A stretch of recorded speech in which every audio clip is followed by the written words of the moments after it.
Welcome to Wealth Management Mixtape, a go-anywhere show about life, finance, and investing. Join Jake Heisler and Tim Miller as they talk about what they're reading, writing, and experiencing. Jake Heisler and Tim Miller work for Quaker Wealth Management. All opinions expressed by Jake and Tim or any podcast guests are solely their own opinions and do not reflect the opinion of Quaker Wealth Management. This podcast is for informational purposes only and should not be relied upon for investment or financial planning decisions. Clients of Quaker Wealth Management may maintain positions in the securities discussed in this podcast. You never know. Anyway, I guess welcome to the first show, right? This is the first Wealth Management Mixtape show. And it sounds like what it is, which is we just kind of talk about anything on our minds. The question that everyone in the office is asking is, why are you doing this? I'll ask you, Tim.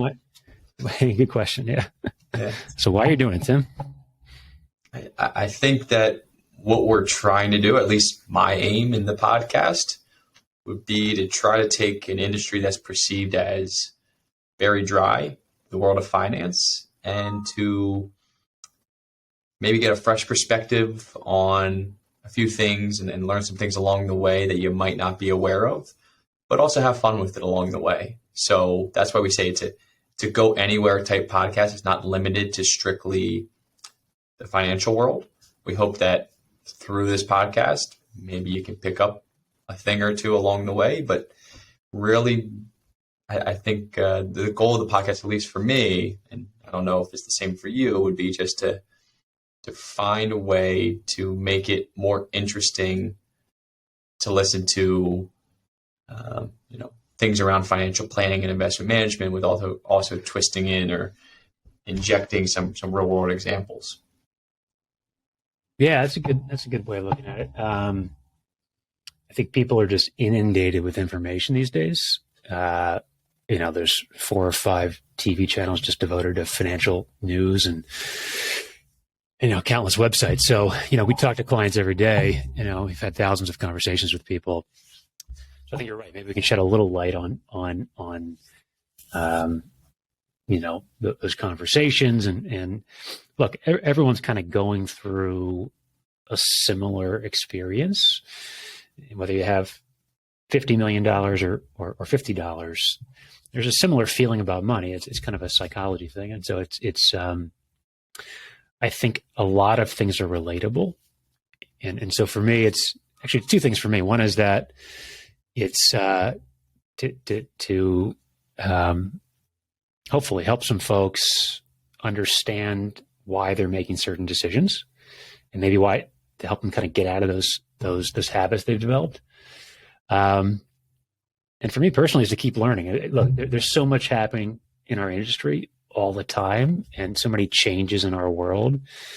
I mean, having been in the office at the end of last year with the tax law changes, we just had so much stuff we were kind of working on proactively that ended up not actually happening. But it's a way for me just to kind of keep on top of this industry and financial planning topics and investment management and that sort of thing.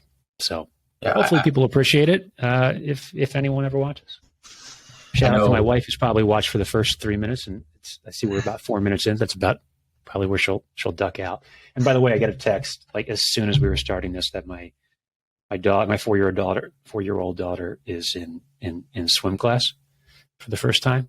It's interesting. With the group class, and she's she doesn't like being splashed. So we knew this was going to go great in the first place, but doesn't like we being bought her splashed. special goggles and everything, and so we prepared her as best as we can. But then I got a text saying something like melting down. That was it. So I assume that means my daughter. Sounds like it's going well. Melting down. Yeah. Anyway, hey, how about a segue? That's a good segue to risk, right? Great segue. Risk. Yeah. I think we have conversations all the time with clients about their risk tolerance. And I think just having all those conversations, that people get lost in what risk really is. and maybe looking at it a little bit in the incorrect way. I think I wrote this thing down. Actually, I'll just read it. But this is my observation from all these conversations, especially during the recent time frame when we have so much going on in the world. That risk is your willingness to accept the unknown, right? So that's really, it applies to probably to life. It applies to portfolio management. There's always the next thing that happens that you never expected to happen, right? COVID, I mean, Russia, Ukraine, inflationary environment, et cetera, et cetera. And I think people, just in my experience, that folks that are willing to kind of psychologically deal with those unknowns tend to have a higher risk tolerance when it comes to their investment management. I don't know if you've had the same experience. I think that's interesting. The people who are less susceptible to make a change during times of uncertainty, and I know you and I were talking about this the other day, they tend more times than not to not only thank us for helping them through those tough times, but they come out ahead. Whether it's 6 months later or a year later, opposed to a few years later, making the wrong decision at the wrong time can have, huge impact on not only if you're near retirement, what age you can retire at, but even for those younger individuals, just learning those lessons. Myself being a younger individual, taking more risk and really learning sometimes the hard way what your risk tolerance is. But sometimes it's helpful to hear other people's stories about how they went through something with investing or some other scenario where they're encountering some type of risk, and they're able to figure out that maybe that's not what they want, right? You can think about it with, right now it's cryptocurrency. I know you personally, are trying to educate and learn about cryptocurrency, as most of us should at this point. And there's, this affiliation with cryptocurrency that's the next best thing in our world. And everybody should be putting a certain percentage of their portfolio into cryptocurrency. Although it might not be a bad idea to start learning about it, I think the first step is to educate yourself, and really educating yourself, whether it's cryptocurrency or just general investing, is really impactful when trying to figure out your risk tolerance. So I think the first step is to educate, and then really understand what type of risk am I willing to take on. That way, when market downturns do occur, you're not going to make a move that you shouldn't at the wrong time. Yeah. Crypto is kind of like those tech names that everyone crushed it in back in through 2020 and maybe the very beginning of 2021. I think we have a chart somewhere in here, but I think from end of January last year, I think it was, that these names are just crushed. Zoom, that's stay-at-home names. Peloton, I know, was crushed. Palantir, down 75, 80%. So what returned you in the beginning, 200% or something crazy like that, or more in some cases. My fear always with risk or with investors is at what point do they get in, right? So it's fun if you got in at the bottom of March in 2020, right in the beginning of the pandemic, and you made a bunch of money. But for the folks that got in, learned about these names in the beginning of 2021, man, I feel bad. I mean, they're down 80% in some cases, and that's just a tough pill to swallow, because it probably changes their perception forever, in investing. And there's this thing that where you kind of realize that diversification makes sense, and then it's obvious during a market pullback. But it probably applies to folks that just rode that wave down, because I think in the same time frame the S&P has been up.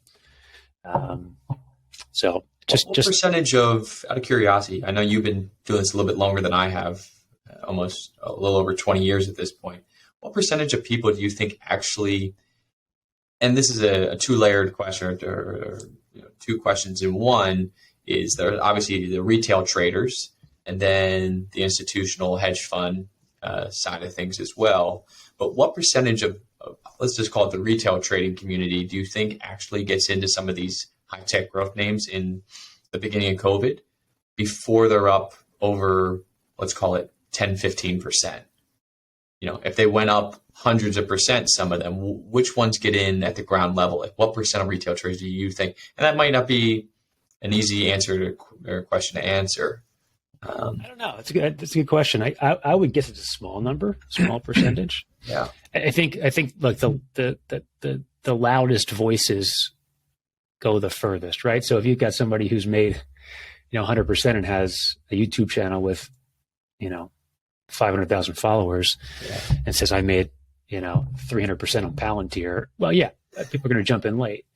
And so, just like any news travels fast these days, but bad news travels faster. But even that the hyped up stuff, it's tough to realize you're in the middle of a frenzy when you're there, right? You think that, oh my gosh, I can't, there's easy money to be made. Why haven't I put my money here? I'll do it now. And then it's too late, right? And eventually you learn the lesson. And I've probably learned it over and over again throughout, I've been doing this for the last 20 years, is that diversification makes sense, even for the most aggressive investor, right? That you shouldn't have all, software as a service companies, or you shouldn't let your portfolio lean too far towards one sector over another, that sort of thing. So you can be diversified even if you're ultra aggressive or ultra conservative. It goes both ways. I think that's a great point. And being diversified, people think, much like our world, we build these portfolios with hundreds of companies, thousands of companies on not only the equity side, but the bond side as well. And that's how you see extremely diversified. What can seem to people in their 20s and 30s somewhat of a boring strategy. They want to try individual stocks and cryptocurrency and other things that are a little bit more exciting. You can still be diversified within individual stocks to a certain degree, right? So just owning names in different sectors of the market, different types of stocks that might be like, let's think about Microsoft, for example. That stock, you can probably speak to this more than even I can. But they mine crypto or no? They don't mine crypto.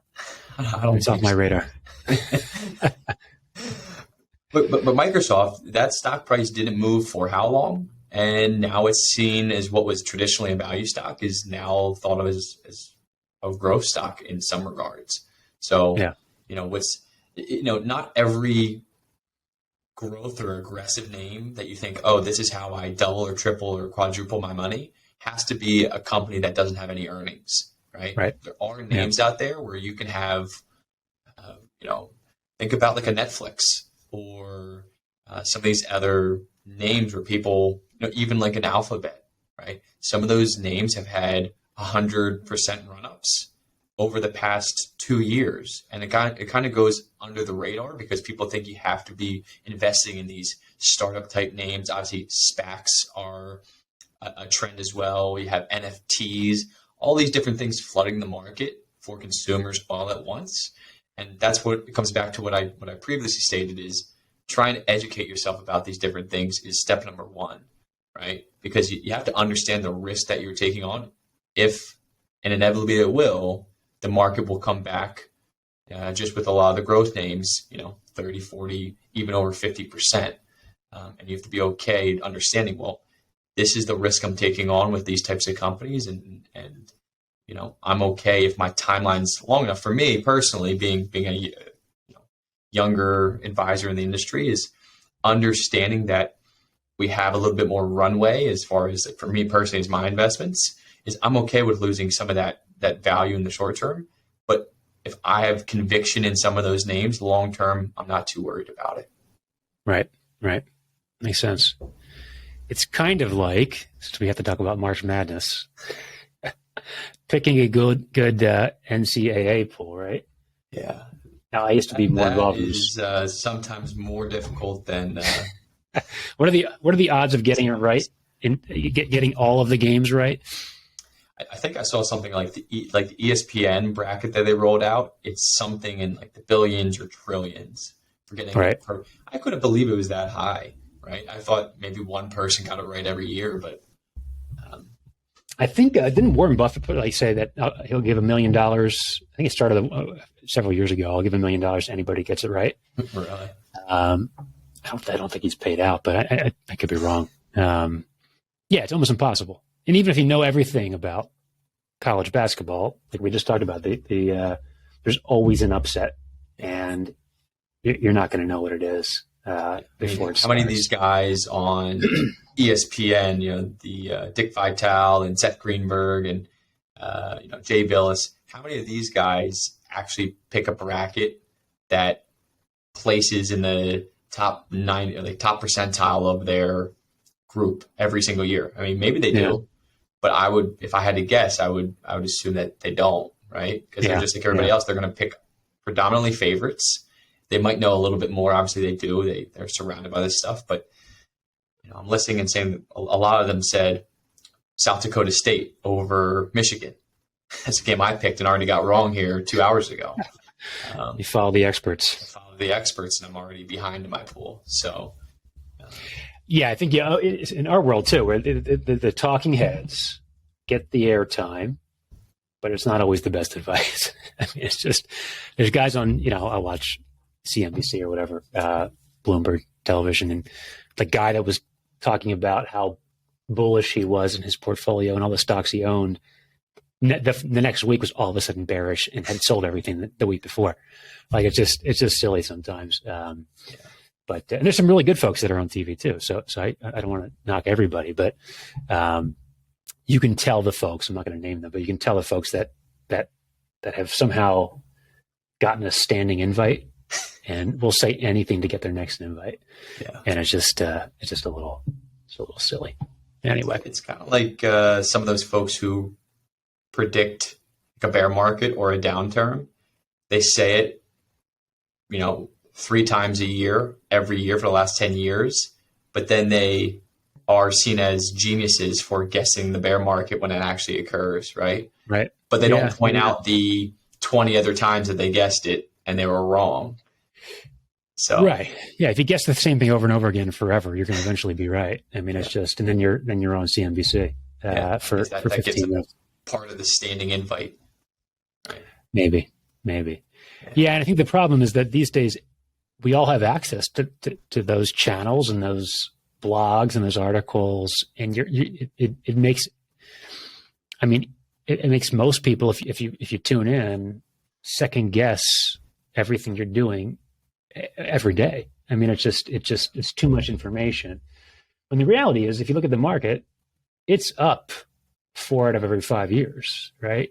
And the average up year is higher than the average down year. So you're sold this storyline that you have to protect. When the reality is, over time, the market works in your favor. Otherwise, no one would invest in the market. And so buy and hold, if that's your starting point, that's a fantastic starting point, right? If you're trying to kind of glean information from these news outlets, you're never going to find a strategy that works for them. Yeah. So before we work away from March Madness, what is your sleeper pick of the tournament if you have one? This is the first year that I haven't really looked at it. I'll be honest. I can't blame you. I've got 3, Tim, I got 1-year-old twins. Yeah. Yeah. 1-year-old twins and a 4-year-old who hates water, apparently. I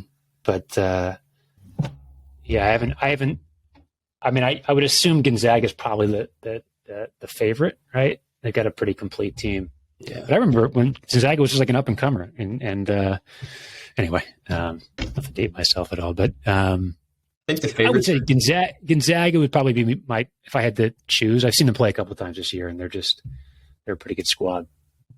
Yeah, so upset. I have no idea. I'm looking at it right now. They also have a lot of. Besides the one stud freshman they have a lot of juniors and seniors on their team, so they've been through, the tournament a few times and they know what to expect. Yeah. Sometimes when you have a team that gels well together and plays as an actual team, not a bunch of individual players, tends to work out in the come tournament time. But I guess that's true with most things, right? When you have any continuity in a team, right? We saw that with, like it kind of reminds me of some of these professional sports teams that are usually they're usually better off drafting well and growing from the ground up rather than trying to win championships through free agency. Now, we just saw that with the St. Louis Rams, right? They're kind of like the one-off in recent history that I can remember, at least, where they buy their way to a championship. But in most cases, it's drafting well, developing players, and, having that success year after year. Unless you're the Sixers and you just trade for James Harden. Which goes into our next point is the article that you wrote. That's an interesting article talking about the Sixers as asset classes. I don't think we go into detail. We'll pop it up here on the screen in a second. But look, in our world, unfortunately, you think about what we do like 24 hours a day. So my mind naturally goes to, Sixers are like a portfolio. Who's bullish, who's bearish, who's neutral, that sort of thing. So, we had some fun with it. So, I can tell you're not too bullish on Furkan Korkmaz. Is anybody bullish on Furkan Korkmaz? No, I can't. I'm sure he's a great guy, but he's not an NBA basketball player in my opinion. I used to live in the same building as him. He's a nice guy. Just time for him to maybe try a new city at this point. It feels like every single year we're trying to, tell ourselves that he's going to takes this next step and be maybe this sixth man that we're missing and this crucial, part of the puzzle that we need come playoff time. And then his playing time just disappears come playoff time. So if you're not going to use him or he's not going to live up to expectations, then it's time to find a piece that will. I'm bearish on him. But James Harden's looked good. Yeah, he's a great couple games. He's looked great. Typical Philadelphia fashion. You already have some people doubting James Harden for not being aggressive enough, or not going to work well, or you lose one game to the Nets where he came from, and automatically people say we gave up too much, right? Well, you pointed out these sports shows are just like these financial shows. There's got to be a debate about everything. Like, I think if you ask, is the Sixers better today than they were before trading really Ben Simmons, who wasn't playing anyway? Yeah, of course they're better. But you can't have a debate if everyone believes that or everyone says that. So you have to have these fake beliefs that the Sixers are worse somehow. Like Stephen A. Smith had that, I think, that whole thing. Anyway, transitioning. Ready? So I figured we'd talk about this. I read this on from Morgan Housel, who does a great job every week or two. He just wrote Psychology of Money, and anyway, so he quoted Nassim Taleb, but he said, "History doesn't crawl; it leaps." I mean, if these last 2 years aren't examples of that, I don't know what is. But it said that the most important events tend to be abrupt, out of the blue, changing the world before people have time to rub their eyes and understand what's happening. And there's this shock cycle that was talked about, that you don't realize where you are in this cycle until after the fact. And it starts at, you assume that good news is permanent. And we'll put a graphic up for this. And then you're oblivious to bad news. Then you ignore the bad news. Then you deny the bad news. Then you panic at the bad news. And this is so apropos for our industry. And then you assume the bad news is permanent. It's kind of where we are now, I bet, maybe a week ago. You ignore the good news, you deny the good news, you accept the good news, and you assume the good news is permanent again. So it's this crazy kind of psychological cycle we go through. Seems to be a never-ending cycle in our world, right? And it's for everything. Like, it's for everything. It's just when you think you're at the perfect point in your company and things can't go wrong, they have layoffs. And you have to start all over again, and you never see it coming. or you're been unemployed for 6 months and you find your dream job, and and things turn for the better. I think a lot of what you just said right there was true 2 years ago in the pandemic, right? Yeah, exactly. These last 2 years are just perfect examples of that idea that history doesn't crawl, it leaves. I mean, we've had this acceleration from a technology standpoint in the last 2 years that's been, working from home, that sort of thing. But I think we've gotten, 10 years worth of acceleration there in a year or two.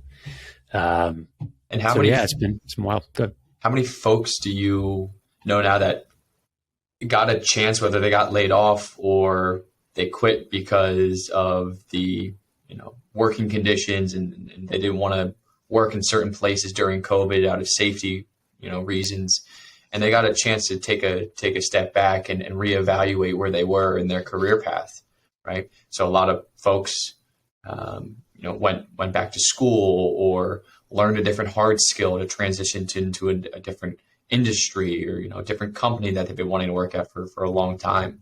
And you see this time and time again. You have people retiring early, right? And then kind of adjusting the way they see the retirement outlook. We see that a lot in our industry and thinking it's we always have a constant focus on planning for the future. And what we try to remind folks that, that we deal with and we speak with on a daily basis is it's a balancing act between, yes, in the future is important, but also making sure that you're living the lifestyle you want to live today and not sacrificing what you want to do here today. And I think that's powerful for a lot of folks when they hear that, right? That, I shouldn't be sacrificing. I should be, taking my children on vacations when everybody's healthy and, my family's young, or, if you're retired and newly retired and thinking, I want to, whether it's golf more or vacation more or, travel to see your grandkids who, don't live close by or whatever the case may be. It's balancing the two and saying, okay, this is great come 20 years down the road, but today is also extremely important. Yeah. And COVID was unique in that a lot of people got laid off and it was awful and a lot of people died but I'm kind of wired. I think we kind of have to be in our world to find little silver linings in things. That they were people who lost their jobs were forced to stay home and forced to reevaluate, right? And my hope is that people found a new passion or whatever it might be, a new line of work, took the time, as you said, to maybe learn a new skill and shift their careers. So it's the same thing kind of with this war that just happened. I mean, Russia, Ukraine. I think we have a quote here from Dan Carlin, is a historian. Same thing. There's silver linings to everything, and sometimes you got to go through a really shitty time to kind of have some positives come out. That's not Putin, is it? No. Okay. Don't think so. But Dan Carlin wrote, he said, for all its evil, war sometimes has a tiny silver lining. It can clarify the mind and reboot our ethical compass. It puts less serious things in perspective. It nudges us towards our neighbor and reminds us that our needs and interests are intertwined. It reignites our compassion. I mean, we saw that right when Russia invaded Ukraine. I mean, everyone aligned against it for the most part. And to the surprise of Putin, right? And Russia. You'd think so, yeah. I think they were a little bit surprised at how quickly, NATO and the rest of the world came together to take a stand against their invasion. Yeah. And, this goes back to that idea that these events, it's just another uncertain thing that's happening, right? So uncertainty, amid danger, especially, right? War, it feels awful. And I think there's this kind of, again, dealing with clients all the time, there's this need to figure out what happens next, right? There's this, probably it's a human nature thing we want to figure out, okay, what happens next and how does it happen? And the reality is, you look back at history or even your own life, no one knows what happens next, right? I mean, last week it was World War III, and this week there's a peace treaty drawn up, right? Where it goes from here, I have no idea, right? It could very well be World War III, I have no idea. But things change quickly, and usually not in the way you expect. And so it's my concern always with these environments is that, at least the way I've seen it, is uncertainty. You try to find a voice that you can connect with, and oftentimes it's the wrong voice, right? The person who makes a claim that they know what's going to happen is unfortunately the one that gets the most airtime, and they're very rarely correct. And so it's dangerous in a way because you're grasping for that certainty. Someone's giving it to you, you think, but it's not really there. And so the more it goes back to that risk conversation, which is the more you understand that you don't know what's next, I think the happier you are just generally, right? And we as planners have to focus on that. We have to assume the worst case, right? We have to assume someone gets laid off, or we have to assume that the market's going to pull back. And that's why we're diversified. And that's why we talk about boring stuff like cash reserves with our clients and friends and family. So it's just that these environments are always reminders of, or these events are always reminders of that concept. Yeah, I think that's an interesting point, right? That people tend to gravitate towards an influential voice, somebody that they follow. They're more susceptible to that headline risk. And now in this day and age in 2022, right, more present than ever is what we call, influencers, right? They're everywhere, right? Whether you're in the fashion industry or the financial industry or the sports industry, there's an influencer for everything. It seems like all the different social media channels, all the news outlets, everybody has an opinion, and it's extremely important to, one, have your own opinion on things, right? But so many folks are easily influenced to make not just small decisions, but really important decisions in their life based off what others say. And it seems like more people tend to do this in times of uncertainty, as you're talking about, right? So when things become a little less clear and it's a little bit more difficult to project out, what used to be projected out 10 years, right? Prime example is COVID. Now they can only see 3 months ahead of them, right? And thinking, okay, what do I do now? And that's one of our, taking it all the way back to risk, as we're talking about, is planners, is how do we avoid worst case scenarios in times of uncertainty or what we see as panic, making sure that you have cash reserves built up above and beyond, 6 months in most cases, making sure that, you have the hard skills to go find another job that, might be in demand regardless of what happens in the economy. And I think going back to Housel, who you quoted earlier, he was talking with Charlie Munger and Elon Musk, I saw. And he said that Elon Musk stated, some things in life, probably that will probably fail are worth trying anyway. And that's true for almost all areas of life, because we live in a tail-driven world where few events drive the majority of outcomes. So I think that's, when I read that, I thought, okay, there are a few events that drive the majority of outcomes. That's true in, our world especially, right? Where, Russia invades Ukraine, and the majority of outcomes is, if we talk about strictly investing, is that, people tend to get more panicked with the uncertainty of a potential World War III or a peace treaty or a nuclear war, or whatever the case may be. And, they result in doing things that are emotionally driven. So we try to, to temper or manage expectations in a way where we try to take the emotion out of investing and say the best thing you can do in times of uncertainty is to stay the course, right? That's the number one rule in our industry. And to remember that there is this shock cycle that you just don't know where you are at the time. Yeah. And things are probably not as bad as it feels. And things are probably not as good as it feels either. You know what I mean? So it goes both extremes. And being prepared, it's kind of a stoic philosophy that not to get too high, too low, and to just, realize how you were personally reacting to the moment. It's kind of the idea there.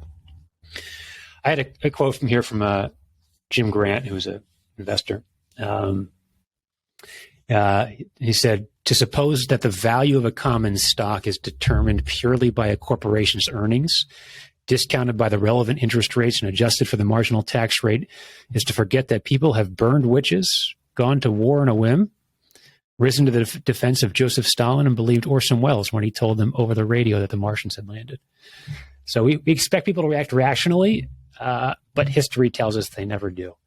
And so when there's a sell-off based on the perception of a worsening war or the Fed overdoing it or underdoing it, runaway inflation, that it's not surprising that people sell off in the fashion they did, because it's just the irrational fear, and that fear of losing money is so, especially with money, the fear of losing money or losing anything really, but losing money in our world is so much stronger than how good it feels to make money, that it's just a tough thing to overcome. There are a select few folks that I've talked to over the years that get it totally, but it's few and far between. Money's emotional, right? Isn't that what we always say? Money is emotional. Yep. And trying to manage those emotions is probably the hardest part of the job. Yep, exactly. Well, here's another quote for you. We're full of quotes today. Historian Will Durant. So he once said, "Logic is an invention of man and may be ignored by the universe." And often it is, which you can drive you mad if you expect the world to work in rational ways. So same thing we were just talking about. I had two historical facts on here because if my dad is listening, he'll be so appreciative of this. He was a history teacher for, I think, 38 years. So anyway, this is for him. So the Battle of the Bulge, that was one of the deadliest military conflicts, American military conflicts or battles. And the part of the reason it was so bloody is that Americans were surprised. And part of the reason they were surprised is that in rational minds of American generals, there was just no way that Germany would attack, but they did. And what they didn't take into account is how irrational Hitler was, right? So, everything was going against the Germans at that point in time, and there was no rational reason for them to attack, and they did, right? And so you can do everything or think everything through logically when the folks on the other side are just not logical at all. And are you insinuating that we might be seeing something like that currently? No, I don't. I hope not. Gosh. But is it out of the realm of possibilities? No, history tells us no, right? So how do you prepare for that? You just know it's happened in the past, right? And again, it's about your personal emotional response to any event that matters the most, right? It's like the idea of driving and someone cuts you off in traffic, right? Like the person that cut you off doesn't care that you're angry. The only person it's affecting is you, right? So it's the same concept kind of over and over again, obviously on a lesser scale there. And it happened in the Vietnam War too. I mean, it was, I think it was McNamara, Secretary of Defense. So my dad will correct me on that one, I'm sure, if it's wrong. But he was like really analytical and in Vietnam said, look, we're going to kill more of their soldiers than they're going to kill ours. And so we'll win. And what I think was underestimated, and a shout out to Miss Collodi from my high school, HMHS, go Dogs. She would always quote Ho Chi Minh, and said, I think she had the quote wrong, by the way. So hopefully she's figured this out, unless I remember her incorrectly saying this. But you can't call her out and then, well, look, and call her that she was like everyone's favorite teacher at HMHS, so she's fine. She's doing okay. We'll have to forward her a link at the podcast after this. That's good. She'll be the first person to ever watch it then. That's good. But Ho Chi Minh said, you will kill 10 of us and we will kill one of you, but it is you who will tire first. And it ended up being true. So they underestimated, the feelings of the Vietnamese soldiers. So, logic doesn't always win. But logic and I think balance gets you through things better over time. And that's true for our world and true for, true for other walks of life as well. Yeah. What do you think? I think, so we're going to have, I think it's time. Yeah. So we decided that at the end of every episode, which might only last 2 episodes, that we rate a beer, right? So you ready? You got to remember, it's St. Patrick's Day today. Oh, it is St. Patrick's Day. That's right. It's St. Patrick's Day. It's the start of March Madness. We have the audacity to. We have our Guinness glasses. Oh, that's right, we do. Oh, we have our Guinness glasses. Ireland. We should have probably gotten a Guinness, but our office is not a beer store, so we worked with what we had. All right. So since you picked this one out, I'll let go you through kind of give the reasoning to why you gravitated towards it. Well, that's a great question, Tim. I have no idea. So Was it good marketing? The can is pretty cool. Should we pull up with the can? Can's cool. So it's from Grimm. I think it's out of Brooklyn, New York. This one's called Catch Wave. Yeah, it's a cool can, I guess, right? It's pretty cool. IPA. It's an IPA, which it seems like everything's an IPA these days. All right. I don't think we have any formal. Did you hear about it ahead of time, or did you just walk past it?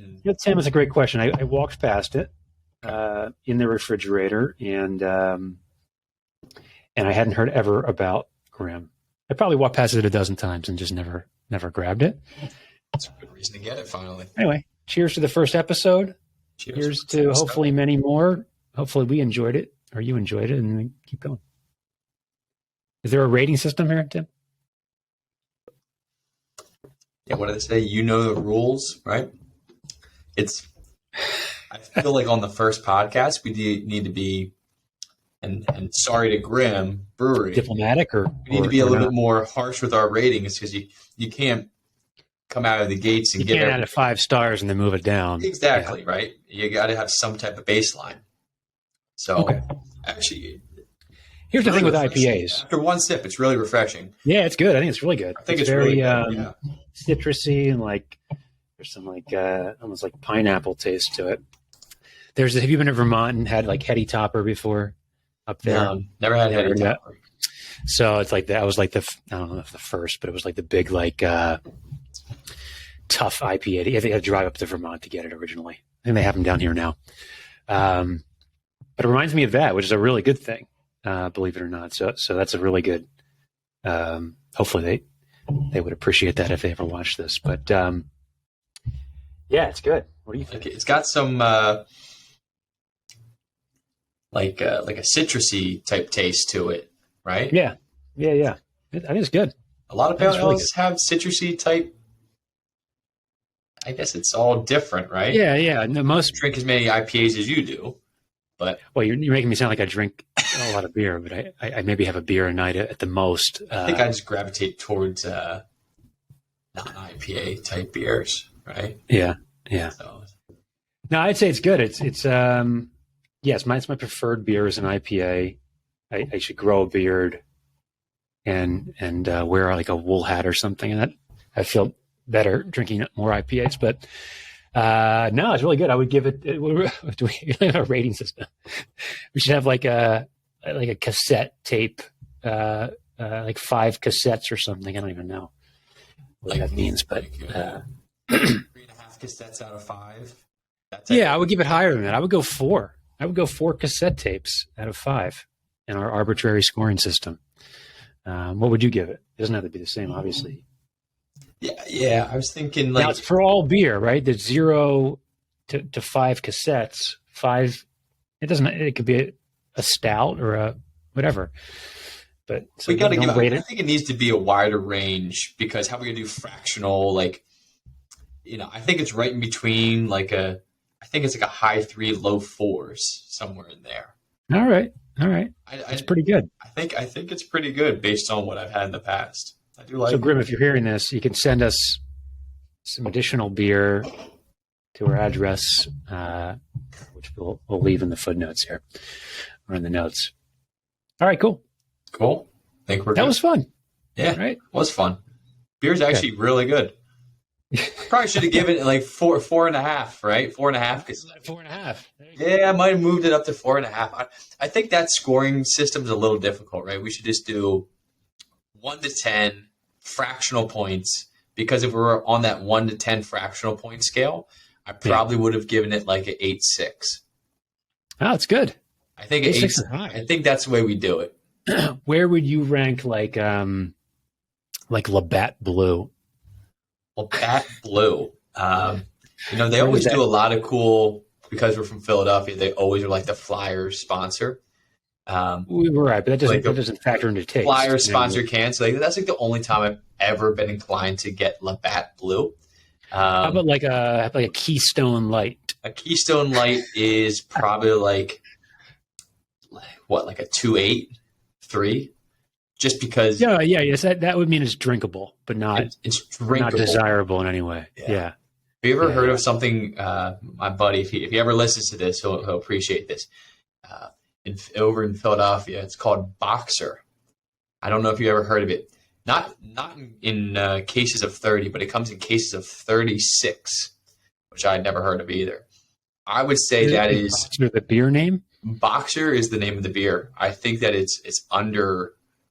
It definitely is under the threshold of a natural light, for sure. A Boxer lager beer. How about that? And then when I used to visit my buddies down in Maryland, when they went to the University of Maryland at the time, it was called Ginny Light. I don't know. It's a Maryland beer. That was their version of Natty Light. Well, we'll put this. I just pulled it up on my screen here. I put up my screen here. There's a link to an article about Boxer Lager, and the title is "Bad Beer Alert." Boxer Lager.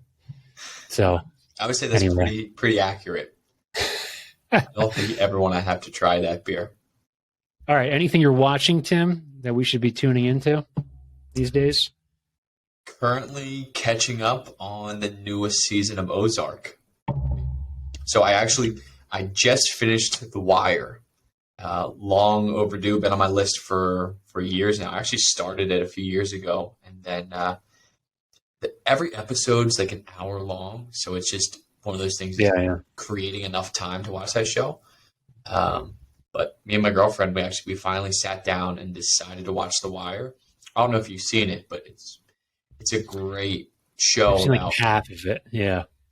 Down in Baltimore. So it's like the Baltimore police, and then obviously the drug trade in Baltimore. And I thought it was neat because it incorporates every facet of society.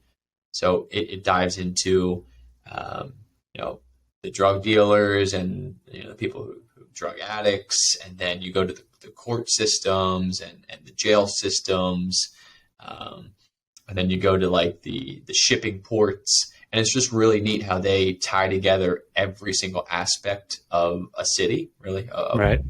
And if you have a chance, I would definitely finish it if you've already started it in the past. You probably have to rewatch it at this point. Yeah, I'd probably have to rewatch it. Yeah. But we started watching Reacher on Amazon. Okay. It's okay. It's like mindless entertainment. I think The Wire, you got to follow along pretty closely. Yeah. The Reacher, you don't. Jack Reacher was like a series of novels back in the day. What is it about? It's just like this big. So Jack Reacher, the character, is like this big guy who, with a military background, who like has to avenge his brother's death in this small town. It's good to put on. If something distracts you for a little bit, you don't miss much. That's that sort of show. But we finished Ozark too. That was great, I thought. And then Are you all caught up on the new season? We're done. Yeah, we're through it. Yeah. That's one of our favorites. Yeah. I'm like, I've got like 6 episodes left in the new season. I think there was like 9 or 10 in the new season. Yeah, I got to catch up.